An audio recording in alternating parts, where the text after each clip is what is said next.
On today's episode, I am joined by a dear brother of mine, somebody I highly admire and respect, and who is an absolute champion at entrepreneurship and mindset. And mindset is a topic and a term that's thrown around quite often, but genuinely, it's the greatest strategy. It's changing our perspective to be able to understand and win the game ahead of us. And Chris is a decorated combat veteran, one of the most incredible people I know. And I couldn't think of a better person to break down what we talked about in today's episodes, because it applies to all of us at every stage of business, no matter where we are as entrepreneurs, physical products, digital products, just starting out, or we're scaling our business. So we talk about how we often find ourselves in survival mode without realizing it, how surviving can look different for everyone, even those that have financial success, how COVID and the gift of that was a wake-up call for many to shift our mindset, how personal integrity is crucial for maintaining a thriving life. Daily actions, no matter how small, contribute to long-term success. How the power of your environment, but surrounding yourself with the right people, can elevate your mindset and create massive possibilities for your life or your business. How part of embracing pain is a part of the growth process. And this is a big one. How recognizing your current state, where you currently are, is the actual first step to change, to have the life or business that you want. How creating meaning in life comes from the actions we take, not just the thoughts that we have. And how attention to detail and breaking things down into manageable steps is essential. And I want to throw on a little anecdote here, because Chris is a dear friend, a combat vet, and somebody who has seen things that most of us, myself included, will never see and experience, as I'm not in the military anymore. And his tips are actionable and practical. And I've watched him speak these into entrepreneurs all over the country at different events. And it absolutely changes the way that they operate and navigate within their business and the results that they create. Chris is a dear friend and somebody that I take all advice from. I listen to with him and his partner, Carly, and everything that they have to share. And this episode is no different. And so get your notebook ready, get ready to go to church, and let's enjoy the episode. All right, everybody, welcome back to another episode of the Mind of George Show. I am stoked today because I am joined by my brother, a man that I highly admire and respect. And just so I can get the military jokes out of the way, one who signed the right contract, and you can make fun of me for eating crayons and being a Marine, and I will agree with you because I am 1000% in agreement that I did not join the right service, but I got my lessons and licks in the process. And so I'm so excited to have Chris here today. I absolutely love Chris and his partner. We have some deeply dear mutual friends, and Chris is an absolute savage in so many buckets. And I'm going to wait into the show to talk about his story. But one of the things that really, really inspires me about Chris is, number one, his presence, number two, his integrity, and number three, his message of basically ownership and agency and resiliency, and how it applies in every bucket of your life, whether it is you being prepared for any situation or you having that same mindset to apply to your life and business to get the results that you want. And understanding that we live in a world that can be very easily misconstrued as light and rainbows and unicorns, but there's a darkness that exists underneath it. And it's not about pretending it's not there. It's about being empowered and educated to know what to do. And the same principles at a very, very deep level also apply into our businesses and into our lives outside of the topics that are here. And so I'm so honored and excited to have Chris. He's a decorated vet, has spent his life in service and still spends his life every single day in service of so many people that I love personally and respect, and also people that are interested in stepping into their power and knowing how to navigate the ins and outs and the intricacies of the world in 2024. And so, Chris, that's the best I can do. Welcome to the show, my friend. You are amazing. Thank you so much. I greatly appreciate that humbling intro, and thank you for having me. I'm excited for our discussions today, and what we can do to help and serve the communities we both present and represent. So. Yeah, I love it. And to give everybody context, a lot of you know Greg Kimball, one of my dear friends and brothers, who I actually just realized I don't think I've had Greg on the show. That's crazy. 500 episodes in. I'll have to shoot him a text and handle that. But, Greg, and you guys have seen me. I go speak at Greg's events. I love Greg. Greg's absolutely amazing. And I was at his last event, and sneakily I had like one of the best moments of my life, because I'm watching Chris and Carly give their presentation. And I was like, okay, I can't interject in this. I know this game, but I love this lesson, as they were tying Carly up with a rope and they're like, we got her so good. And I'm like, oh, you guys are so cute. But I think it's so important to just kind of understand the power and the mindset that's required and the presence required to navigate life in a position of power. And you and I were talking before we got started about like, hey, like, and just so everybody knows, we're recording this on election day. And so there's enough happening in the world right now. But can you kind of, Chris, and you can take liberty before we get into anything else, can you just kind of talk about the current state of the world from your perspective, what you see, why you see it, and also like why you choose to do what you do, so we can kind of tune everybody into understanding, you know, what we're going to share today? Yeah, thank you. You know, it's current state of the world.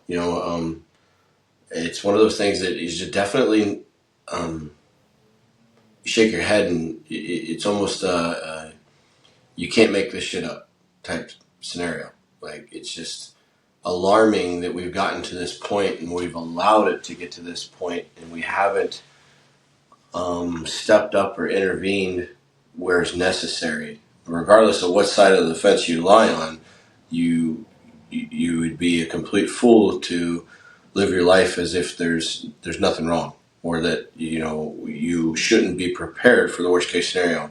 History has shown us that there's that meme and the joke that goes around that women tend to put out, like, how many times a day does your boyfriend or your husband think about the fall of the Roman Empire? And there's so much truth to it, which is scary because you can very easily look at the United States and what we're on, mission we're on, and what we're doing, and see similarities that, hey, at some point in time, history has shown the United States is going to not be what it was. Mm-hmm. Like the game is to figure out how do you not repeat history's failures. Like that's what we're supposed to do. We're supposed to learn from these mistakes or these things that have happened from history, and we're failing miserably at that right now. And I would love to hear the argument otherwise, but in my case, I look at it as like, regardless of what happens today for our country, if you're not preparing your family, your finances, your faith, for the inevitable, you are dooming your legacy and the generational wealth that we're all trying to create and leave for the future. And it's as simple as, like, when you go to the sink and get water out of the tap, which I don't drink tap water anymore because history is showing us tap water is not the best thing in the world, right? So if I go over and get my filtered water out of my thing on the countertop, that's a convenience, and it's like, do I have spare water? Because when the water doesn't come through the spout anymore and I can't fill it up from my house because it's been shut off, or I don't have access to it, like, where am I getting it from? Do I know how to go out to the local stream or the river and actually procure things that are what we call our basic needs? And that's what it comes down to. It's like, let's step back and at least look at and evaluate if the world were to, so to speak, stop. Because we've been shown over the last 4 years that it's capable of literally coming to a grinding halt. And if we don't understand that we were lucky that we shut down on 9/11, we shut down all of the air infrastructure. And it's not a disservice or a disrespect to, but lucky because it was just aviation. It wasn't what we're broadcasting right now. Like, we are connecting across the country to each other in communication. Like, the truth is people, we joke around, like, what happens if the internet goes out? Like, has anybody actually sat down and literally wrote out, like, well, what would I do? Like, give thought to that.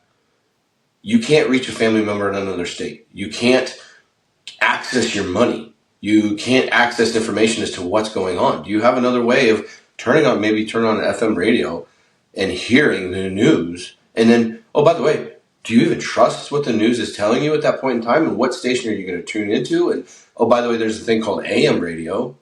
Oh, and then also, if you actually have a handheld radio, you can turn into, the actual national broadcast system, which is meant to help in the event of emergencies. But too many people have lost that ardor that they just don't even know it exists anymore. I was talking to somebody about prepping the other day too, and they're like, well, should I have ham radio? I was like, sure. Ham radio is great. Why not a CB radio too? Like, there's all kinds of different options out there. And then, oh, by the way, we may have an FM radio, but there's ways to communicate through the FM radio as well, or just to receive that stuff. But this, like, how are you going to communicate out? It's like there's so many different rabbit trails that you can go down. But when it comes down to, what have you done for yourself and your immediate family to at least have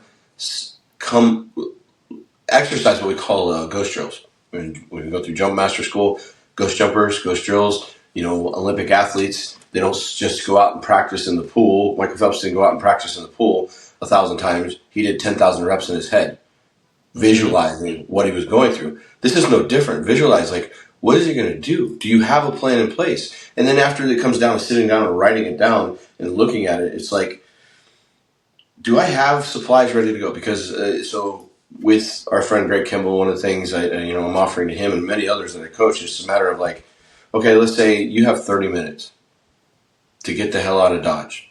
Do you know, one, where you're going? 2, 30 minutes means if you're lucky, you go back home and you get to grab supplies or grab things that are important to you, but do you even know what's important to you? And inside that 30 minutes, if, what are you prioritizing? Mm-hmm. Do you know what is actually going to help you in your weaknesses versus your strengths, and also help you procure food, procure water, and also sustain life? Maybe it's for a month, maybe it's for a week, maybe it's for 6 months. You don't know. In this scenario, like we common circles I talk in, like, what if the grid goes down for six months? Just in 6 months, think about people who live in an inner city or even out in the suburbs. They have no electricity, they have no internet, they don't have access to their money. Grocery stores are completely barren on the shelves. Gas stations are completely gone. There's no gas in their tanks or reserves. And then, by the way, right now we're going into winter. The environmental factors that come into that as well, depending on where you live in the world. Like, just thinking about those factors alone, like, all of those add a unique element of stress to decisions that you should be making or thinking about, and how you should be posturing and preparing yourself, God forbid, for the worst case scenario. It's like, I don't want to ever believe that it could happen to us, but I'm also not naive to think that it won't ever will.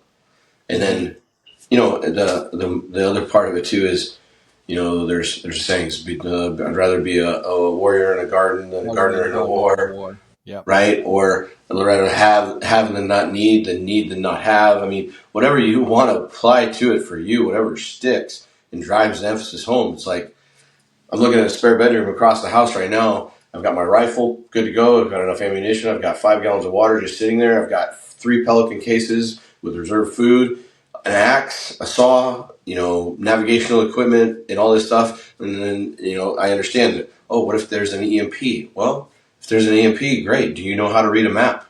Do you have a no-kidding Rand McNally road map? And do you remember how to read the streets and navigate? And have you gone out and actually practiced that instead of plugging your GPS in on your phone or your Google Maps or whatever you use, Apple Maps? It's like, thankfully, I was lucky enough and I was fortunate enough as a kid, my grandparents would come pick me up in the summertime and be like, get in the back of the van, have a cooler sitting there and a road map right on it. And they said, we're going here at the bottom of the map, but you get to pick the route however we get there and where we're stopping at night and what we get to see along the way. And I was so lucky to be able to do that. We didn't have a lot of money, but that was one of the things that immediately interested me in travel and seeing the world, but then also being educated on, like, how do you get from point A to point B? Mm-hmm. Because ultimately, I think this leads into too, like, whether it is, God forbid, civil war or distress or an insurrection or whatever you want to call it with the election, or many other things that would get thrusted into our life as we go through this life, whether it be divorce, it'd be bankruptcy, it's cancer, it's a fatal car accident, it's, you name it. It's somebody in your family becomes immediately addicted to drugs and they're relying on you, or you have a special needs child, or any of these things. Are you prepared for those things? Like, how have you prepared for those things? Have you even given a thought to, like, what is it you're actually going to do? Because here's the reality of it. And Jason Redman has a book called Overcome, and he talks about being thrust on the X. In his world, as a SEAL, they would go on to the X to go after a target package or infiltrate to take out weapons caches or hit bad guys. My world, the X was the recovery X, the personnel recovery as a SEER instructor, SEER specialist working with pararescuemen. Like, we went into the X to get people out because the shit hit the fan. He went into the X to get the bad guys, get the weapon caches, and sometimes, regrettably, the X became the bad spot, right? And he had to figure out how to get out of the X. And he talks about it in his book where he gets shot in the face. But regardless of the situation, whether the X is thrusted on you because you're charging in life and going after it, or you've got to, you get, it just hits you and you've got to rescue yourself out of it, the X is coming, or the incident is coming, the life-changing event is coming. And you've got to be able to know how to navigate it. We just talked about this, Carly and I did. And by the way, Carly is my spouse, and but we just she's amazing with the experience we both have in life. Her hardships, my hardships, whether you want to call them trauma or just life events and life experiences. Between the two of us, we've seen a lot of shit, you know. But even then, there's still things that I haven't experienced, but I know that I can use the experience that I've had to build my navigation skills to get through and work past those traumatic experiences, as we'll just call them for today. But the question is, again, whether you're looking at how to prep for the inevitable, whether it's and you put as much energy and effort into a civil war or prepping, as they want to call it, right? Well, prepping isn't just for those events. It's not just storing food and all this stuff. It's okay, so when, not if, when, especially in today's climate with nutrition and health and all this, like when somebody in your family gets cancer, what have you done to prepare for that, and what have you decided for yourself, how you're going to navigate that, how your family members are going to navigate that? Have you had those communications yet? When you have a child die, because regrettably, it's one of those things that's scary as hell right now to think about having kids. Not just because of bringing them up into this world and worried about how they're going to live and what they're going to have, but the more, this is something that's probably really going to be hard for people to think about. And I am a very, very optimistic person. I do not look at the negative, but I'm also very real. The more children you have and you bring into this world, the more you increase the chance that one of them is going to die in your lifetime. Based off the world that we live in, based off of the health risks, based off of so many different factors, a car accident or drugs or whatever it is. It's like, you would be stupid not to think about how are you going to handle when that comes. If it doesn't come, you're lucky. It's great. But as you and I have experienced, we've lost brothers during war and conflict. We'd be stupid to not think our country's not going to go into conflict again. Well, at our age, guess what? It's likely one of our sons or daughters are going to be a part of that conflict, or our grandchildren. Have you really thought about like what that's going to be like? I've been on the side of standing in there. You've been on the side of standing there. It's all well and good for us, but my kid being over there, like who's leading them? Who's guiding them? Who's telling them they have to do? Because they're in a situation where they follow orders and they have to do this. And guess what? Days like today will shape the future of my son who's 14. Guess what? At the end of this election cycle for our country, he can enlist. So whoever's going to be in office in the next 4 years is going to shape the environment that he would then enlist in and have to live in the military moving forward. That's pretty fucking important on who I'm voting for. I mean, shit. Yeah, I wanna jump in for a minute because I could listen to you all day, and I'm in so agreement. And for everybody listening too, I want to kind of tie a couple of things together, right? So on this podcast, I don't talk a lot about my military service, my military career, outside of like you guys knowing that I had one and spent 13 years of my life on active duty, right? So Chris and I kind of speak the same language, which at times we can forget that other people don't. Sorry. No, you're good. You're good. It actually was all very well like understood. And I think I want to tie a few things together because you also were talking about, and you did this so beautifully well on like talking about preparation in the lens of a traumatic event or some political unrest or something there. You tied together is the same level of preparedness that we get to have in every area of our life, right? Like it's kind of the way that I remember this is you can pick Gardner in a war, blah, blah, blah. But I'm like eyes wide open, right? Like just Oh yeah. genuinely full awareness, right? And like the one thing that Chris and I both know in all the trainings, and for those that don't know what like SEER school or SEER instructor it is, like Google it, but it's rescue, evasion. It's fun games that they get to play and get to go experience, and they get Yeah. to, have funny ways to figure out how to, navigate this world. But I think eyes wide open is never having the blinders on in any area of our life. Like it's having, for what a term that we've used for years, situational awareness as Yes. much as possible. And one of the things that I say on this podcast quite often is that like the end goal for me as an entrepreneur when I coach somebody is that they become obsessed with becoming a triage nurse of their business as much as possible. Less operation, more awareness, because it helps us understand the climate and how it's changing. And, you started with talking about history and looking at our country, and the same level of historic failures is how it repeats itself is the same that we have when it comes to repeating our same mistakes over in our business or in our preparedness or in our life. And so I think there's just so much packed into what you already shared for everybody listening to this to just take a minute and think about whether right now you're thinking about your sales process or your business or even your habits and behaviors, your physical fitness. And you're like, am I preparing? Like, am I really running this through my brain? Am I visualizing this? Like, have I really stopped to evaluate, like, is the path that I'm on going to give me the best chance of getting the results that I want? Like, do I feel confident that I can follow this? And I think the last thing that I want to acknowledge before I let, Chris share some more thoughts is the one thing I want to acknowledge is like for Chris and I, we can talk about prepping. We can talk about the state of the world, the bug out plans. Like I can tell you where my bug out bag is, what's in it, what rifles are in it, what food's here. I have clean water source. We have backup generators, but I also think there's a part for people listening to this. If you've never had this conversation, your physical body could be like, like overwhelmed and completely in shock, or just even thinking about those thoughts sometimes can lead to it. And the one thing that I'll say is like, number one, that's normal. That's the gift of presence and Absolutely. awareness of like the reality of situations.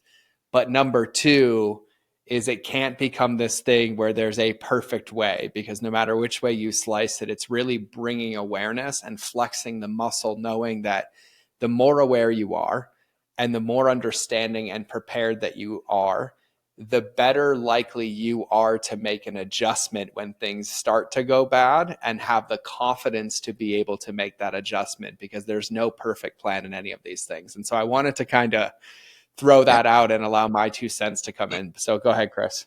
Yeah. No. No. Absolutely. You point out some. It's funny.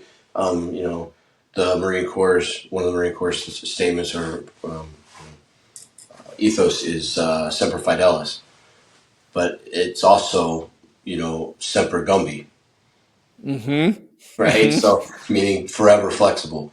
No matter what Yep. plan you have set in place, it's the best laid plan is always going to be changed. And it's something's going to happen that throws a chink in there. And that's exactly like back to what we were talking about. You may have this plan in your business, in life, for your family, and you should. And if you don't, that's where we're trying to help you out understand here is like have a plan in your vision for where you want to go with your family, with your business, with your life. Like I have a vision board on the wall that for my spouse and I that we have outlined. This is where we're going. This is what we're doing. And we know that the path to get there, when we navigate that path, will never be a straight line. And if for whatever reason you're moving along on that path and you have absolute no friction, you're not pushing yourself hard enough and you need to stop and evaluate, wait a minute, what the heck's going on? Why am I not getting any friction right now?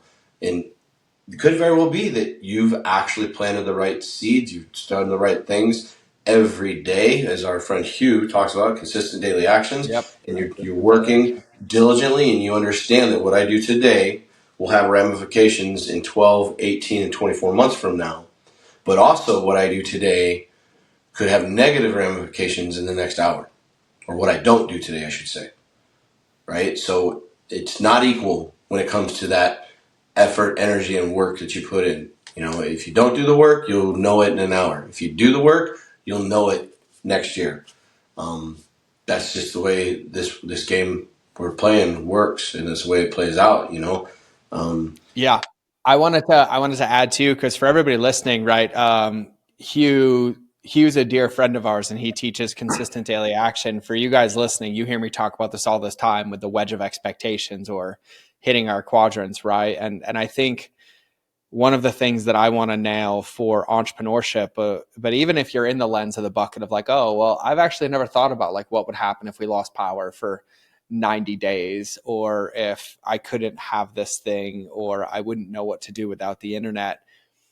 The most important thing, to Chris's point, is to have some vision or some clarity, but not rigidity, just the ability to operate and make decisions and take actions, but doing them consistently. And consistency is where this game is won, right? And so, to Chris's point, we are, and I actually did a coaching call this morning on this, like we are living in the results of our previous 90 days. And to tie even two of these things together that we talked about this morning, like awareness is probably the most important superpower that you could have.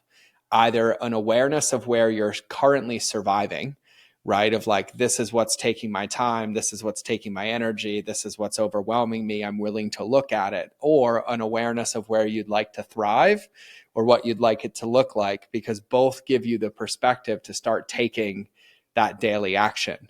And Yeah. I think it's really, really, really important. And Chris, one of the things that you talk about a ton, obviously, is like survival, right? But I think a lot of entrepreneurs don't acknowledge how much of their day to day they are actually in survival mode and not in thriving and not in execution. And you teach it through the lens of like, getting away from kidnapping, having situational awareness, like knowing where, how to navigate these, have an exit plan, how to fight back, how to create space when getting tied up in ropes. But I think there's also this massive understanding that there's this ability to take the same principles and apply them into business and apply them into life in general, so that it doesn't constantly feel like you're out of control to the situations happening around you, but you're kind of empowered to grab the reins. And so can you kind of like unpack that and kind of just go on what I'll call like a Chris special, where I just sit back and listen because I love hearing this? Hey, cool. Great question. Great. We're looking here for George. Is the idea that in business and in life, we tend to find ourselves stuck in survival mode. It's a matter of, and sometimes we don't know it because we get so focused on the day to day, which isn't a bad thing, as long as you have those consistent daily actions or the process in place every day. But we don't step back and open our aperture to recognize that's the position we've put ourselves in, or that's the position we're living in. Whether it's our personal life, it's a business, and they say you get stuck in the minutia of things, and you're not. You're in this surviving. There's the growth cycle, and there's survival cycle. It's like, okay, wait a minute. What am I not doing that I need to be doing? And what I'm not to say what I'm doing is necessarily wrong. It could be, but it might not be. But it may not be everything that you should be doing, or could be doing, I should say. We don't say should, that we could be doing, right? So you've got to figure out this mindset and this cycle of how do I go from the whatever I'm in, the current circumstance and situation that I'm living in, and be constantly pursuing this thriving cycle. Okay, because surviving can be at all different levels for everybody. There could be people who are making, no kidding, six-figure incomes every month that are still in a survival mode because they've hit the easy button. They've hit cruise control. And cruise control, make no mistakes about it. When you're in cruise control, especially as an entrepreneur and owner of a company at every level, you are surviving because you are not looking at or expecting that incident that's coming. I mean, if people didn't learn anything from COVID, it's like that was the perfect example. That's the perfect test bed right there. Like, I live in Washington State. We didn't get done experiencing the limitations and restrictions to business in Washington State until the end of 2023. I don't know how many other places around the country they were done and over with by the hit the middle of 2022 or even better.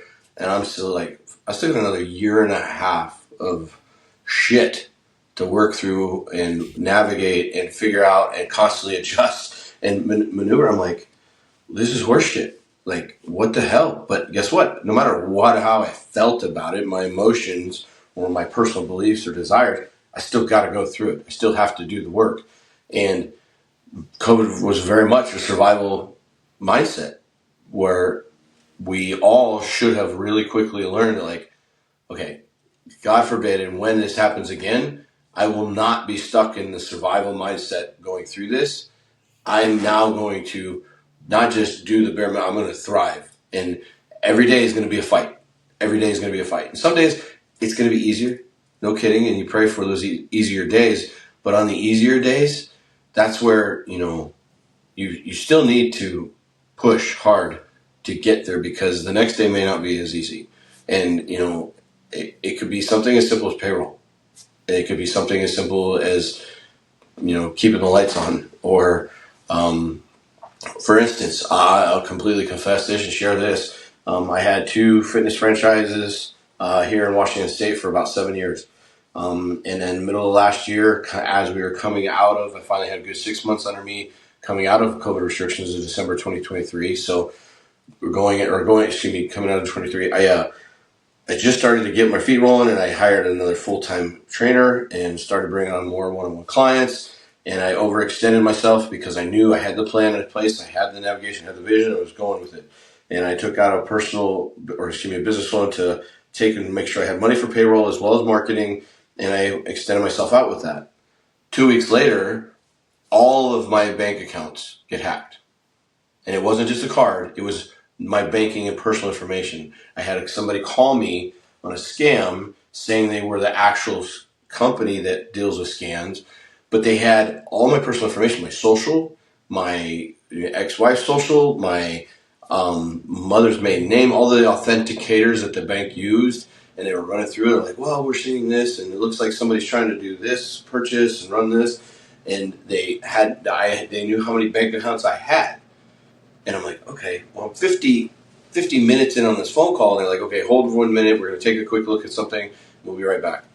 During that hold period, lo and behold, my bank calls me. Says, hey, Mr. Weichman, I just wanted to verify with you that we have somebody else on another line saying it's you. Are you trying to call and do this with your banking? I'm like, no, I'm not calling you. I'm actually talking to your fraud division. And they're like, well, we had a phone call from a phone number that we've never seen before when it calls from you and our records of you doing banking.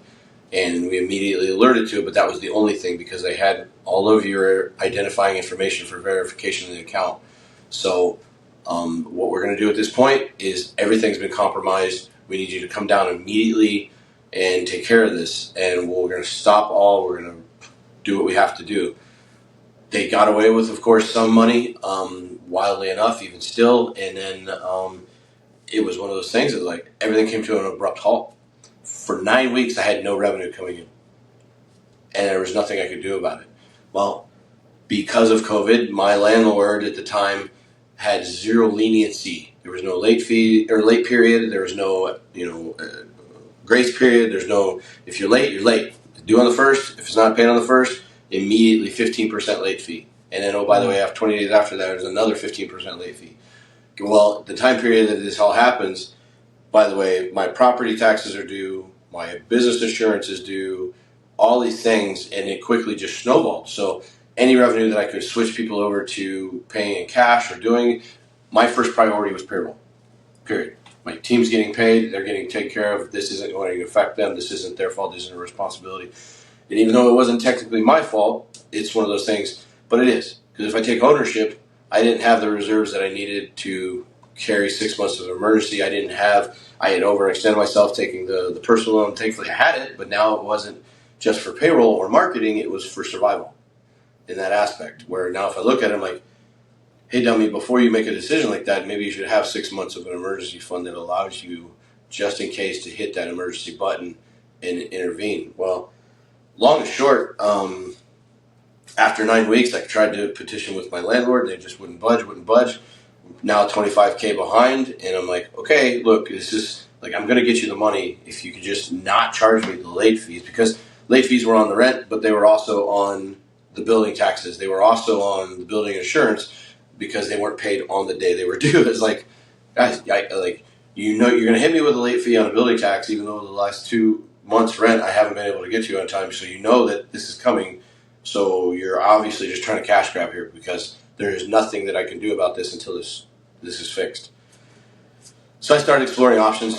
Can I sell the business itself, pull my LLC out, close that? Can I, move somebody else in and start taking over as a sublease? Can I, all these things? And finally, after exploring all those options, talking to quite a few people that, hey, would you like to take over? Because in all cases and purposes, the business was doing fine. Just this is something that happened.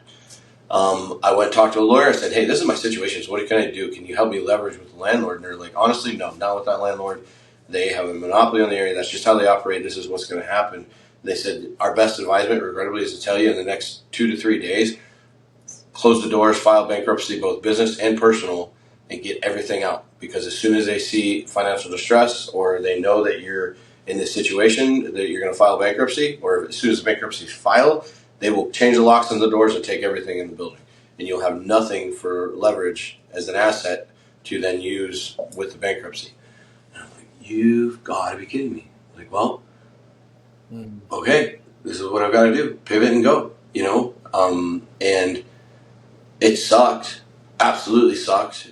My own personal feelings, the surviving to thriving, is like, damn it, I should have done this. I should have been more prepared with 6 months, emergency. I should have seen the writing on the wall. I should have, shouldn't have signed a lease with these people. I should have stayed with somebody, went into somebody else. And oh, by the way, it was a 10-year lease, because here in Washington, most commercial places weren't. There's no way they're signed 5 years or less anymore, because they've been burnt so bad. And it's like, holy crap. Well, then the fact that I have to file personal bankruptcy too. Well, shit. I'm recently divorced as well in the last 2 years, and getting on my feet. I want to have my own home. That's going to be extremely affected now. I still get a home by cash, but it does help to be able to get a little bit of a loan if I wanted to. Figure it out. It'll happen. I'll figure it out and make it happen. And I just pivoted and I moved. And honestly, granted, it was one story or one chapter of the close, but I immediately realized I am not willing to stay in this survival mode, and I'm not willing to allow this to happen to me again. And from that point, in the beginning of December, to the point where we stand now, I went all in on my survival and expedition business, and I met my spouse, and she went all in with me. Went in all on the coaching aspect at different masterminds that we're a part of, and being more involved with that. Put myself out there with more groups, got my mentor, got my coach, and now we're all in on that as well. And oh, by the way, now we've been on stage, my spouse and I both been on stage speaking and talking about actually going from surviving to thriving on 3 different occasions, and we're about to get certified through Final Percent with Greg, and then we're looking at we have 2 book trips to Tanzania for expeditions next year. We're looking at Greece, Portugal, Norway. I mean, I would have never known that or been capable of doing any of that had I not gone through that experience and learned from it and chose to not stay in it. Because I would have challenged our audiences in a group to, like, how many of you actually had to go through a hardship like that, or you filed bankruptcy, or you've been in a situation, whether it's divorce or whatever it is that you've gone through in business that has cut your legs out from underneath you. Like, how long did you stay there and allow yourself to to stay in the barely in survival mode. Like surviving sometimes can be a good life, but it's not good enough. But like Yeah. it's sad to see because there's good people that have good intentions and good hearts, and they feel like they're a failure, but in reality, it's just a lesson. And it's like, no, Yeah. And no, one of the things that I wanted to ask you about this because, like, you and I, obviously, we know each other pretty well, and we have very similar, congruent paths of life in almost every bucket, yeah, truthfully. And I think about the question that you just posed, right? And in this, and this is almost weird to say, like, I've been doing podcasts for 15 years, and if I go listen to some of my early ones, I'm almost embarrassed about how I used to see the world, but also lessons, right? And the answer to that question is like, survival versus thriving is a choice, and it's a choice of our perspective. And I look at that now, and I'm also a very, very deep man of faith. And, yeah, that is something that's been there my whole life. But I recommitted myself to God this year in April. And it's really interesting because that perspective has been huge. Because, to the same vein, I've had everything was there and then gone. COVID for me was, at most of the time I was averaging $300,000, $400,000 a month pre-COVID. And then within 90 days, it was gone. And there were 2 houses and 12 horses and 4 cars and all of it. And then in a matter of weeks, 3 weeks notice, moved to Montana, got rid of everything and hit reset, and things that I never saw possible. But I think the only thing that I've noticed is that it's impossible to make iterations or adjustments when our perspective is still in survival. It requires this perspective shift of like, hey, basically enough is enough.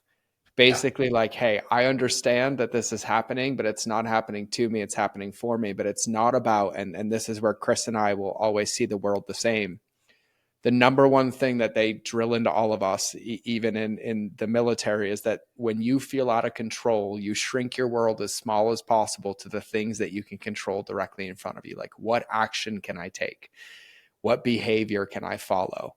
Where can I put my energy and attention? Where can I get support or put out a phone call? And so, like, I'd actually love to hear Chris, because I think it's so profound and powerful. I don't think a lot of people ever really think about the collateral damage of staying in survival and where mm-hmm. it leads them. And so, like, you see this in real life situations in preventing kidnappings. You see this in business and entrepreneurship of people you coach.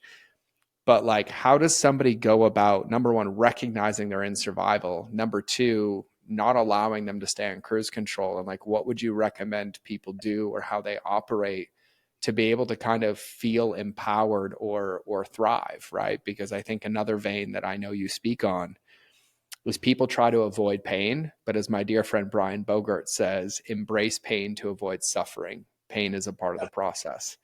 And so I'd kind of love your thoughts on that. Yeah. It's definitely one of those things. You have to have the awareness first. You have to recognize the fact that you are in a survival mode, and at what level. Like, there's people that don't get out of bed, and they're barely eating one meal a day. And then there's people that the survival mode, again, like we talked about, they're on cruise control, and it's numbers don't lie. First off, and from the mouth of babes. You want a quick assessment and evaluation of how you're living your life and what you're doing.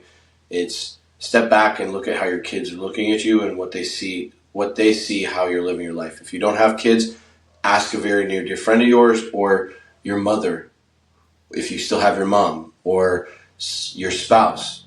How do they see you're living? Like, no shit, honest answer. Not, oh, you're fine, dear, and like boosting you up and giving you lip service, and then sometimes it's not lip service; it's just they care. They want to care for you. They want to support you. They want to love on you. But like, okay, take the love out of it and tell me, what do you see I'm doing? Is this just, like, do you want to continue down this road with me? Do you love the trajectory I'm on? Do you think it's actually moving forward? Is it something that you think that I'm going to be able to sustain? And then, oh, by the way, Like, what is it that you're missing? Because if you're the provider for them and you're not providing enough, or they don't feel confidence in their future because you're not providing the future or the environment for them to thrive, guess what? They're in survival mode too. So the first way you assess or get that is look at who do you hold close to you, who do you value. It could be your team at work. It could be your spouse. It could be your kids. It could be your parents. It could be whoever it is. You've got to have somebody that's close to you that you value their opinion and their beliefs. But then you also need to look at, like, how is where I'm currently at affecting them? Are they in survival mode too? Because if they're in survival mode too, then that's your answer right there. It's like, okay, time out. I don't want that for anybody else in my life, especially if you're trying to move forward. Like, nobody needs to go through the sucker or suffer with me. They're going to have their own in their own life. I know I'm not going to drag somebody down with me. So what is it I need to change to do that? And what's funny is there's the whole thing of integrity. Everybody has a great amount of integrity, especially when people ask for their help, especially when people, hey, can you show up and, I need you and all this stuff. When they're showing up for somebody else, their integrity is 1,000% there, or 133% there. But when it comes time for themselves and personal integrity and going to the gym, eating enough for the day, taking a shower, getting up at the same time every day, making your bed, just the simplest things, they lack personal integrity. And if you tell somebody, hey, you don't have integrity, they want to fight you. Like, well, tell me this. Do you make your bed every morning? Do you get up at the same time every morning? Do you talk to God? Do you pray every day? Do you, what is it that are non-negotiables for you that say you actually have personal integrity? And you understand that it's a non-negotiable. And that's the baseline. That's just the bare minimum. But that minimum is traction and momentum that you can then add. And it's a matter of, you talk about what can you do to move forward. It's consistent daily action, and then once you get that done, you add to it. And you don't fucking jump off the cliff. There's going to be times, though, you're going to need to, and you're going to build the parachute on the way down. But for tomorrow, what is it else you can do? One more thing. Ed Milet talks about it great. One more phone call, one more rep, one more, right? And I say that all the time. It's actually one of the things I do. And I included, and for me, I made it how I adapted one more for me was I do one more with 212 in 212 degrees, right? It's I have it back here, book. What's the significance of 212 degrees? It's the temperature when water boils. Boils, yeah, boiling water. Right? So 1 degree can change the world. And it does. And that book talks about that. 1 degree from 211 to 212, you have steam power, which provided electricity, which provided trains, which provided all of these things of heat. And it's 1 degree. Had they not gone to 212 degrees, we would never have known. Had we not, that's all it takes is elevate your body temperature, elevate your lifestyle, elevate your daily actions, elevate yourself 1 degree. And if you do that consistently, you're going to continue to boil and you're going to radiate. And then, oh, by the way, the other way to go from surviving to thriving is exactly what we're doing here. Exactly what I did this weekend. Exactly what I've been making a priority all day, every day this year. And it's getting in the right rooms, talking to the right people, cutting the negative people out, and not giving my time, which is the most precious commodity we have, to social media unless I want to, and not giving it to the politics unless I want to. I'm going to go out and vote, or I've already voted. Before I voted, I was like, okay, I don't like politics. I don't like the news. I don't trust it. I don't listen to it. I don't do any of it. And especially after I got out of the military, I've maybe sat down and actually watched the news a total of 5 times. I've had people come into my gym, and they're like, regrettably, when the college shooting happened in Idaho, they're like, what do you think about this? And do you really think this guy could do this, this, and this? I'm like, I'm sorry, I don't know what you're talking about. How do you not know? It's all over every news media. It's all over social media. I was like, I've chosen to be completely disconnected because I'm not allowing, unless it comes into my sphere of influence and what I can control right now in my life, it's noise. It's a distraction. It's not providing me the tools that I need to be successful for the people that are most important to me and my mission and vision. So I'm sorry, I don't know anything about it. They're like, well, this is a scenario. I'm like, okay, from you to me, conversation to help you, this is what I see, right? Then I can provide input. But if I allow that shit into my life every day, it's going to it's negative seeds. It's negative. I don't need the negativity. I don't want it, and it's not a part of where I want to go moving forward. Mm-hmm. It's like, yes, I talked about prepping in the beginning of this, but it's like, regardless of the political environment, I should be doing that. Period. Again, what we're talking about. Even when you're in thriving, you don't hit cruise control. If our country was, again, absolute best, running like an engine, we didn't even have any debt in our country, and we didn't have any taxes, whatever. It doesn't matter what side of the political scheme is on there. It's like, even if our country is going, it's like, I got millions of dollars in the bank. I should still be pushing hard and still growing because it's about my mission, my vision, my values, my passion, and we're here to help people. We're here to Yep. serve. And ultimately, when it comes down to it, like, the best path to go from surviving to thriving is, yes, look at what you're doing and how you're affecting others. And I talked about, if you're in survival mode, everybody around you, especially those that are closest to you, are in survival mode, you're not serving them properly. When you focus on, when you're in your deepest, darkest state and you are backs against the wall, or you're about to hit rock bottom, if you can control your mindset, right, your thoughts, and you can say, even when I'm in my lowest, how can I help somebody else? If you can serve somebody else in your deepest, darkest state, you will not stay there. There's no possible way. Yep. It's just the fact of life. That's the universe itself. Karma is unbelievable. It's probably one of the strongest powers in the universe, and Yeah. it's just, and it's an energy thing too. It's like, just being in the right rooms, being around the right people. We could sit in the same room next to each other, and if we're both vibrating at the highest level, our energies are going to connect. And I don't care what your woo-woo thoughts are, God, universe, it doesn't matter. Like, there is something to be said that, I have faith, I believe in God. God put me in this room for our energies to connect, and I may pray on things, but guess what? Prayer just don't get answered without action and energy moving towards what you're praying for. Period. My favorite. I gotta tie some of this together, bro. Because if you guys are watching this on video and you see my eyeballs, I'm like typing notes after notes after notes after notes after notes. Because it's also like, thanks for the reminder, but like, to your point, and I'm gonna go backwards because that's how my brain works and operates. Number Yeah. one is that prayer or manifestation without action is just more waiting. Because my favorite quote for myself is, I forget that when I ask God to move mountains, I wake up with a shovel, Mm-hmm. right? And it's like, get to digging. And I have Yeah. scripture after passage about it. And you said so many poignant things that for everybody listening, I kind of want to tie together. The previous one, and as a former recovering personal development coach, to Chris's point, one of our favorite sayings was, the easiest way to get what you want is to give it away to somebody else, to get Yes. unstuck. If you want to feel loved, give love. If you want to feel confident, give somebody else confidence. But all of these things on the other side of action. And to your point, one of the most profound things, and I've talked about this in this podcast before, that I ever did is I spent 3 years without consuming content after a life-changing experience with plant medicine and finding God. But I realized that I was everybody else's version of me, the news, the stories, the music, the lyrics.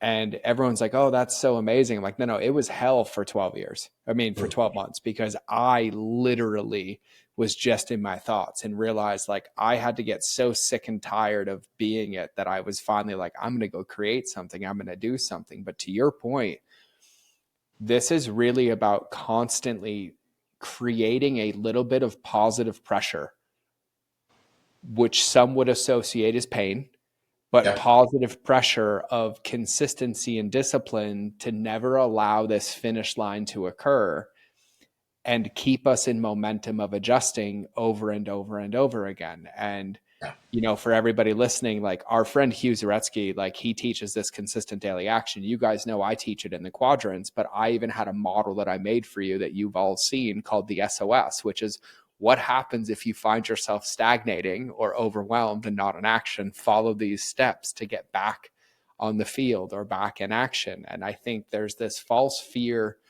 or belief that like when we make more money, or that when we have XYZ, I'm just going to want to sit on my couch, or I'm just going to, and the truth is that you won't. The truth Yeah. is that like the meaning we create is through the actions that we take. And, to Chris's point, the last couple of months, because Chris and I both, like, I'm going through a divorce. You guys know about that. But like when I start to feel on the inside, like, oh, I'm overwhelmed or I'm in survival, the first place I go is like the first thing I do when I wake up in the morning. And I'm like, oh, I've been leaky. Like I missed my prayer. I didn't make my bed. And for me, it's actually making my son's bed. Mine's easy. But I'm like, oh, that little extra effort to like make him and teach him the example. And then I'm like, feeling out of control in my day. And to your point and Ed Milet's point, like just one more step, right? Like just one more muscle, just one more rep, just one more phone call, just one more prayer. I think the most important thing that I can take from a lot of this, and for everybody listening, is that I have genuinely at this point in my life figured out that every ounce of meaning of my life comes from the actions that I take, not the thoughts that I have. It has nothing to do with what I think about it or how I feel about it. Like even with Chris and I, like his partner, his spouse, Carly, I love her to pieces. Like I will think of Carly and like, oh, I'm like, great. Well, Carly doesn't know I'm thinking about her until I text her. And I'm like, so I might as well spread that love. And the same thing came back. And Chris did it to me this morning. I was at the gym and I was like hitting my workout. And I was like, God, it's 2 days back in the gym. And he texted me, he's like, all right, man, I'm so ready for boom, boom, boom. And I felt so seen and excited, but that requires action. And I think that that's the most important part, is like going from survival to thriving or creation is really, to your point, having like a radical awareness of where you are, but without making it wrong. Like don't judge Right. it. Don't make it upset. Like get fault, Mhm. blame, guilt, and shame out the window and really think about it like a triage nurse or even Google Maps. Like if you open Google Maps and you try to tell it where you want to go, the first thing it's going to say is, where are you currently? And Correct. you just have to Yeah. give yourself the view that you need. But Yeah. once you have where you are, you will also remember, and for those former MapQuest people, or like Chris and I who used real maps, Yeah. you might have 74 streets down the road, but what are the first two that you have to navigate to? Is it a mile forward and then you take a right? Or is it 200 yards forward and you take a left? All you have to do is get yourself to that first number one direction and take action on it.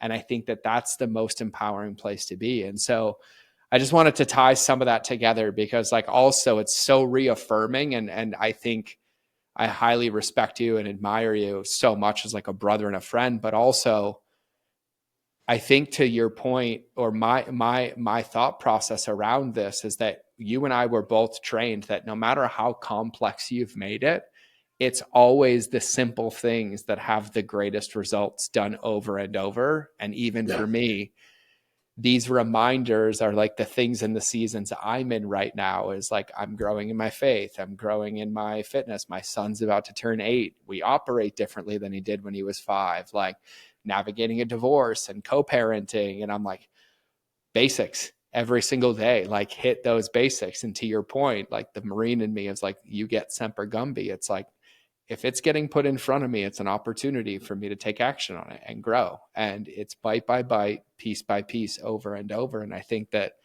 that's probably one of the biggest secrets that I've seen to navigating all of this. Yeah, absolutely. It's that old adage we heard in all the courses we went through, all of our military training, and it's overlooked every day by everybody, including us, even though we've been taught and it's been drilled in our head. It's attention to detail. Yes. And it's what are the details that matter to you where you're currently at. And you talked about like the map thing, like when it asks, where are you? It's like, wherever you are, it's okay. Yes. It's a starting point. It's not a, oh shit, I look at it, well, fuck, I'm already way so far back here that it's not worth it. No. You're looking through the wrong optic. Yep. It's wherever you're at, that's the facts. Just look at it as, okay, here's the facts. This is where I'm at. And it is what it is. It's a starting point. Yep. And that's, if you look at it, okay, this is where I'm starting. Great. It doesn't matter that you might be starting over or starting from scratch or from nothing. Nothing is still a starting point. You've got nowhere else to go but forward, right, or up, or however you're supposed to navigate. And to your point too, it's like, yeah, you got to go 72 miles to get to there, but I would never look at 72 miles. I will look at mile by mile or street by street, or it's like, hey, I got to go north 2 blocks, and then once I get north 2 blocks, I'm turning left, and then I'm going 3 blocks, and then like break it down into short, measurable, attainable. You want to call them goals, whatever you want to call it, but it's those things. I like to talk about a 6-point checklist for navigation, whether it's through life or actually reading a map and compass. And that 6-point checklist, like if we've got to move from mountaintop to mountaintop, and it's 6 kilometers between, I can do one 6-point checklist that covers all 6 kilometers. But when I write my terrain evaluation and I look at the path that I have to take to get there, or my perceived path, that's going to read like a 1,000-page novel if I do it right. But if I say, hey, I've got 6 kilometers to get from point A to point B, but in reality, I've got 6 different legs in order to get there, I'm going to break it down to 1 kilometer at a time because it's manageable, measurable, and I don't have to read a 1,000-page novel. I can read 100 pages at a time and close that chapter and know that I can control better all the things that happen inside of this short measurable goal, and know that I can pivot easier when it's a shorter or attainable goal than having to pivot when I'm right in the middle of 6 kilometers or whatever you want to use for your analogy. But it's like, too many people set this goal of I want $10 million. Okay, well, to get from 0 to $10 million in business is a lot of work. And when it doesn't go your way in that long path or whatever, however your road ahead looks like, too many times you let those bombshells that hit you or the roadblocks hit you, and it knocks you down too far, rather than let's just concentrate on the first $100,000 and what that looks like and what the roadmap looks to that. Because to get to $100,000 and the tasks that I need to do, the daily actions that I need to do, the map that I have to lay out, if I've got a pivot, it's usually little pivots. It's not this thing that knocks me down by a couple $100,000 or even $1 million. Yep. And I set a more solid foundation. The brick I lay in $100,000 is going to be different than a brick that I lay in $1 million. Mm-hmm. Right? If I go from 0 to $1 million, my foundation is not going to be as strong as if I were to build bricks at the $100,000 at a time to get to $1 million. Yep. It's just proven. Yeah, I love this, man. And I'm going to do this before we forget, because I have to start landing this plane, and we'll do another one for sure, and have Carly on too. But number one is, where is the best place? I think Instagram's the best place, but can you give everybody your Instagram so they can connect with you? And by the way, guys, everybody, I'm going to say this wholeheartedly. I follow Chris and Carly, but they're also friends of mine, but I also learn a lot, and it's so profoundly powerful to have the right perspectives and the right reminders for the right reasons that only make us feel kind of more empowered. And I think a lot of entrepreneurs can benefit a lot from getting a little bit uncomfortable, but like knowing that there's things that we've lived in our life, like Chris and I and Carly, where you can come get tied up to a chair and learn a whole lot about how to run your business better. Or you can think about prepping for your life or how to handle your personal security or situational awareness, and apply that same thing to teaching and empowering your team. And I think like the more divergent situations that we put ourselves into that help our perspective, the deeper and more profound wisdom that we have to be able to implement that. And so like, I genuinely say this wholeheartedly: follow Chris and Carly, because they are incredible and both masters in their right at what they do. So Chris, would you give them your Instagram? Yes, thank you. And I greatly appreciate the words. You're a super amazing human being. So thank you. And right back at you. We learn and make things from you and your daily stories and your messages and everything you teach. So, but Instagram, it's super simple. Chris.L.Weichman. No better way to, like, a unique last name, just use it, right? So Chris.l.Weichman. And then as far as our mission and vision, what we're doing from a business standpoint, my spouse and I, it's Eternal Warriors, and you can find it inside of my actual bio on my personal Instagram, as well as Carly. You'll see her is part of that too. We both triple tag all of that stuff that's in there, so you'll find all three of us. And please, please, please, if you have questions, you need help, you have, anything that you want to bounce off of us, send us a direct message. And a lot of times don't be alarmed, but we're probably going to either video call you through Instagram right away, because I'm very much this type of person than I am this type of person, because too much is lost here. And especially when it's deep, meaningful, heartfelt conversations that need to be had. Yeah, I love that. And everybody, I will have all of these linked in the show notes as well, right? If you're listening on Spotify or listening on iTunes, or you're even listening to the website, in the show notes, it will link to each one of their Instagrams. So Chris is chris.l.weichman, and Chris, self-explanatory, chris.l.weichman. And, at minimum, make sure you connect, because, the perspective that we have here, whether it's the state of the world, whether it's prepping, whether it's going from surviving to thriving, whether it's embracing pain and having consistency, personal integrity, I think the invitation is that anything that landed today, anything that resonated today, is to take action on it and give it the chance to support you and shift you and empower you. Right? Because whether you're an entrepreneur, whether you're navigating a hard personal situation, whether your life as you knew it looks drastically different, I think the one commonality that Chris and I share, and I thank both of our previous lives for this, is that the only way that you win is when you grab the steering wheel and start driving again. And it's Absolutely. really from that place that you get to shift the results that we have. And sometimes it can feel insurmountable, and sometimes it can feel so far in the future.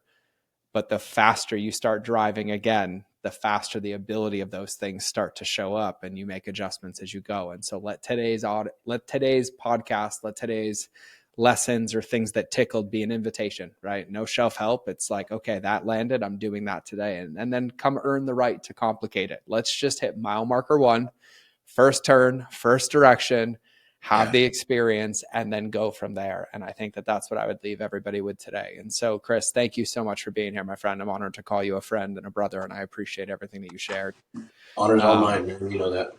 Yeah, brother, I appreciate it. And for everybody listening, make sure you please connect with Carly and Chris. They're people I love. They're people I respect dearly. And Chris is an absolute savage in his own right, but you can go learn about all that later. I'll have him back and just talk about his story. But other than that, we're going to wrap the show.